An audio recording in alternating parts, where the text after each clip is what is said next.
In-depth coverage of the top stories and breaking news when it happens. News Radio 1080 KRLD. The CDC is expected to backpedal on some of its masking guidelines and recommend that even vaccinated people wear masks indoors in parts of the U.S. where the coronavirus is surging. We're joined by Patty Olinger. She's an infectious disease expert and executive director of the Global Biorisk Advisory Council. And so, Patty, I got to ask, is this the right move, in your opinion? Yes. I mean, as we're looking at protecting both ourselves and our family members and the communities, we need to get a handle on the virus. I won't say probably, we really did. If we look at when we made decisions to make the recommendations to step back, if you look at the percentage of individuals who weren't vaccinated, who were still vulnerable, who were still, going to get their vaccines and for whatever reason didn't get them yet, we made that decision to say, if you're vaccinated, you don't have to wear a mask. It put it really difficult for business owners to implement any type of management on how they're going to do that. And the only thing that they were able to do is to put it on everybody's own self as to, if you're vaccinated, you don't have to wear a mask. If you're not vaccinated, you don't have to wear a mask. And it really made it difficult for individuals and business owners.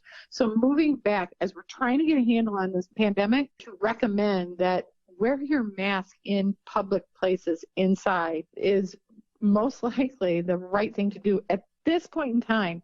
And so that we can get a handle on it and be ready to move to whatever's going to come next. We've got to be vigilant, and we've got to look at how we become resilient. Is the only way to advance past this the vaccine in your mind, or is there some other way through these other mitigations that we can, like the masking and the distancing, just changing our habits, can that stop the spread of this Delta variant? I think it's a combination. I mean, obviously the vaccine is like, having the number one in the arsenal to be able to help us. But in addition, there are other things that we can do. So it's not just the one thing. It is in other facilities, for example, some of the convention centers last year who stayed open were able to show that they could open with some of these mitigation strategies in place. So, hand sanitizer, wash your hands, use hand sanitizer, don't touch your face, making sure that high touch points are cleaned and disinfected. Those all support keeping us safe, along with the number one ammunition in the arsenal of getting vaccinated. That is Patty Olinger, expert on infectious diseases and the executive director of the Global Biorisk Advisory Council.